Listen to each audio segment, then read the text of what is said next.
Hello friends, welcome to सोलॅडिक्स. तर मित्रांनो, जसं माहिती की आज TPAचे ऑलमोस्ट दोन्ही शिफ्ट संपलेलेच आहेत. जोपर्यंत हा व्हिडिओ येईल तुमच्यापर्यंत दोन्ही शिफ्ट संपलेले राहतील. पण आपण ॲनालिसिस आज ओनली फर्स्ट शिफ्टचं दिलेलं आहे. सेकंड शिफ्टचे अजून क्वेश्चन्स आलेले नाही आहेत किंवा कळालेलं नाही आहे. तर त्यामुळं एक रफ ॲनालिसिस आपण बघून घेऊया. डिटेलमध्ये 1-2 दिवसात 3 दिवसात जसं पेपर्स होतील तसं पण ॲनालिसिस देता येईल. पण आता शॉर्टमध्ये फक्त आपल्याला बघायचं आहे 1 पेज नोट तयार केली आहे. Just 1 page note. ठीक आहे. 1 पेज नोट म्हणजे ह्यामध्ये फक्त एक रफ आयडिया करते की तुम्ही जे सब्जेक्ट्स वाचलेले आहेत ॲटलिस्ट त्यातनं काही आलं आहे की नाही आलं आहे, कुठला बेस्ड होता, थिअरी बेस्ड होता की न्यूमरिकल बेस्ड होता पेपर. तर ह्या सगळ्या गोष्टी तुम्हाला आता लक्षात येतील. तर हळूहळू आपण बघूया. एक किंवा 10 मिनटात जसं म्हणतो की आज सगळ्यांना माहिती आहे आज 31 आहे आणि तुम्हाला माहिती आहे की लास्ट डे दिस या वर्षाचा last day of this year आहे.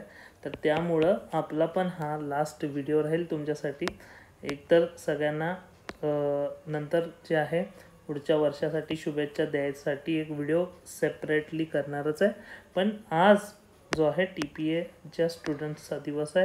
ज्यांनी पण फॉर्म भरला होता, मेहनत घेतली होती, अभ्यास केला होता, त्यांच्यासाठी 1 पेज नोट जी आपण आहे तयार केलेली आता. तर त्यामध्ये आपण एक ॲनालिसिस दिलं होतं पूर्वी की न्यू सब्जेक्ट्स कुठले होते TPAमध्ये, रेअर सब्जेक्ट्स कुठले होते आणि कोर सब्जेक्ट्स कुठले होते. तर सगळ्यांना माहिती न्यू सब्जेक्ट्स इमर्जिंग ट्रेंड्स होता, CAD अँड ग्राफिक्स होता, त्यानंतर बिल्डिंग अँड ड्रॉइंग होता, एन्व्हायरमेंटल स्टडीज होता फ्रेंड्स. रिअरमध्ये estimating and valuation, contract accounts, bridge railway, CPM पट. कोरमध्ये सर्वे, ट्रान्सपोर्ट, त्यानंतर building construction, PHE environmental engineering म्हणतो आपण, आणि WRE इरिगेशन अँड हायड्रोलॉजी. तर ह्यामध्ये जर तुम्ही 1 PM to 3 PM म्हणजे फर्स्ट शिफ्ट बघितलं की ह्यातल्या किती सब्जेक्टला टच केलं होतं, तर ऑलमोस्ट ऑल सब्जेक्टला टच केलं होतं 40 क्वेश्चन्स. आणि जसं म्हणतो की आपण फक्त टेक्निकलचं व्यवस्थित ॲनालिसिस देतो. नॉन टेक एक रफ आयडिया तुम्हाला भेटून जाईल ह्याच व्हिडिओमध्ये. पण नॉन टेकमध्ये डिटेल ॲनालिसिसचा आपला काही संबंध नाही आहे. त्यासाठी तुम्ही दुसरे सोर्सेस रेफर करू शकता. तर ह्यामध्ये एवढंच सांगायचं होतं की 1 पेज नोटमध्ये जे फर्स्ट क्वेश्चन जे आहे तुमचा एन्व्हायरमेंटल स्टडीज फर्स्ट सब्जेक्ट जो आहे त्याच्यावर खूप क्वेश्चन बघायला भेटले. जसं की 4 क्वेश्चन्स, त्यामध्ये पण इकोसिस्टम किंवा प्रोड्युसर, डिकम्पोजर्स ह्यातले जे रिलेटेड गोष्टी आहेत. मी फक्त टॉपिक्स घेतले, टॉपिक्स और क्वेश्चन्स म्हणलेले. तर डिटेलमध्ये काही दिलेलं नाही आहे, वरवरून ॲनालिसिस आहे, फक्त जस्ट 1 पेज नोट आहे. हायवेमध्ये नेहमीप्रमाणे ॲव्हरेज अँड व्हॅल्यूचे पर्सेंटेजेस असतील. OSD माहिती सगळ्यांना, ओव्हरटेकिंग साईड डिस्टन्स. त्यानंतर प्लेन हिली टेरेनचे पर्सेंटेजेस असतील. तर ह्या रिलेटेड काही गोष्टी पडल्या होत्या. रेल्वेमध्ये पण ग्रेडियंट्स बघायला भेटले. त्यानंतर इरिगेशन जे नंबर ऑफ क्वेश्चन दिले ते एक्झॅक्ट नाही आहेत, एक रफ आयडिया आहे जसा डाटा आलेला होता त्या हिशोबाने. त्यानंतर मेथड्स ऑफ इरिगेशन जे बेसिक एकदम जे सुरुवातीपासून आपण जर तुम्ही इवन रेफरन्स बुक जरी वापरला असेल तर मेथड्स ऑफ इरिगेशनने सुरू करतो आपण इरिगेशन सब्जेक्ट.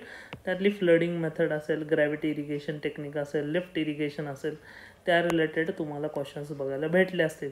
आणि फॉर युअर काइंड इन्फॉर्मेशन सगळे क्वेश्चन आतापर्यंत तुम्ही बघता थिअरी क्वेश्चन आणि फॅक्च्युअल डाटा एवढंच पडलेलं आहे, नवीन काही नाही आहे. नेटवर्क डायग्राम CPM पटमध्ये त्यामध्ये ESTचं एक आय थिंक थोडंफार कॅल्क्युलेशन होतं किंवा ESTबद्दल विचारलं होतं. EST म्हणजे अर्लिएस्ट स्टार्ट टाईम. त्यानंतर की इव्हेंट्स रिलेटेड क्वेश्चन होते.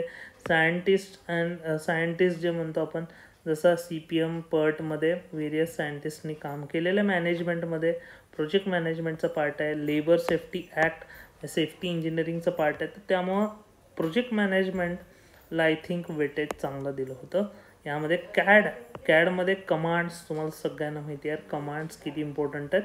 कमांड्सवर तर डेफिनेटली येणारच होते क्वेश्चन.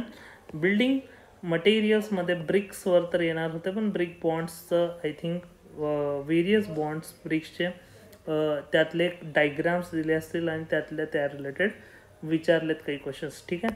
तर बाकीचेही विचारले असेल, बट माझ्याकडे जो डेटा आलेला आहे आपण त्यानुसारच बघतोय. ठीक आहे, जसा डेटा आलेला आहे आपण तेवढंच ॲनालिसिस केलं आहे. मान्य की पूर्ण 100% ॲक्युरेट पण नसेल, पण जितकं चांगलं देता येईल तितकं दिलेलं आहे. एन्व्हायरमेंटल इंजिनिअरिंगमध्ये स्लो सँड फिल्टर मी म्हणतो किंवा वॉटर ट्रीटमेंटचा जो पार्ट आहे त्यामध्ये स्लो सँड फिल्टरमध्ये एक कन्सेप्ट आहे शिमुटस्टेक, त्या रिलेटेड क्वेश्चन्स बघायला भेटले.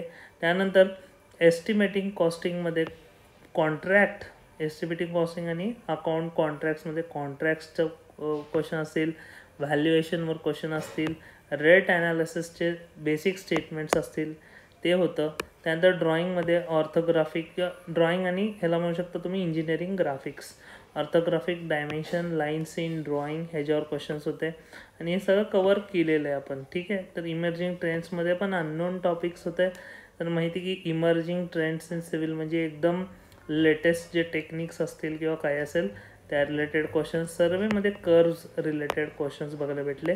तुमच्या लेवलिंग किंवा जे नॉर्मली पडतं आय थिंक ते न विचारता तर तो जे शेवटचे तुमचे पार्ट्स आहेत सर्वेचे कर्व्स किंवा प्लेन टेबल त्या रिलेटेड क्वेश्चन्स बघायला भेटले. तर आय थिंक असा ओव्हरऑल होता. आन्सर्स तर इथं आपण डिस्कस नाही करत आहे, शॉर्ट टाईम आहे आपल्याकडे आणि तुम्हाला माहिती की 1 पेज नोट आहे, जस्ट 3 to 4 मिनिट्सचा व्हिडिओ. त्यानंतर मराठीमध्ये जर बघायला गेलं तर इझी लेवलचं होतं, English easy to medium, G K medium लेवलचं होतं कारण त्यामध्ये करंट अफेअर्स जरा जास्त विचारलं होतं. रिझनिंग ॲप्टिट्यूडमध्ये फ्रेंड्स डायरेक्शन, कंपाऊंड इंटरेस्ट किंवा अशा रिलेटेड क्वेश्चन्स बघायला भेटले, जे नॉर्मली मी मागच्या ॲनालिसिसमध्ये पण दिलं होतं. डायरेक्शन्स तर दरवेळेस असतंच, TPAचं फेवरेट आहे आणि इवन TCSचा पण फेवरेट आहे. तर मीडियम टू हार्ड लेवल म्हणता येईल. तर ह्यासाठीच तुमची आता प्रॅक्टिस डिसाईड करेल की तुमचे जे येणारे सेट्स आहेत किंवा तो अजून काय व्हेरिएशन बघायला भेटेल. तर फर्स्ट सेटचं झाला, सेकंड शिफ्टला थिअरी जास्त पडेल की न्यूमरिकल जास्त पडेल. कारण कसं आहे, तुम्ही डिपेंड राहू नका की ॲनालिसिस भेटलं यार झालं माझं काम होतं सेकंड, तसं नाही आहे. सेकंड शिफ्टमध्ये खूप व्हेरिएशन राहू शकतं, थर्ड शिफ्टमध्ये त्यापेक्षा जास्त राहू शकतं. तर पुढं न्यूमरिकल जास्त पडतील किंवा अजून काही जास्त पडेल. लेट्स सी फ्रेंड्स, 1 ते 2 दिवसात अजून आपल्याला बरेच क्लिअर होईल आयडिया.